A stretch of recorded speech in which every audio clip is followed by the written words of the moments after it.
বিশিষ্ট কর্মীবৃন্দ সবাইকে আমি আমার ব্যক্তিগত তরফ থেকে এবং বিনোদনীয় প্রতিনিয়ত কন্টিনিউয়াস প্রসেসে আমরা চালাতে পারি, তাহলে মানুষ উপকৃত হবে। আমরা বিশাল করে এই কাজ করার পর থেকে বিশালগড় মহকুমা হাসপাতালে রক্তের ঘাটতি হয়।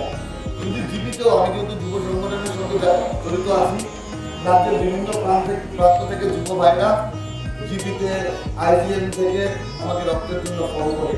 যদি জীবিতে আইজিএম নাও থাকে, আমি বিশালগড় থেকে সেটা ইউজ করে দিই, কারণ বিশালগড়ে রক্তের ঘাটতি নেই। রক্তের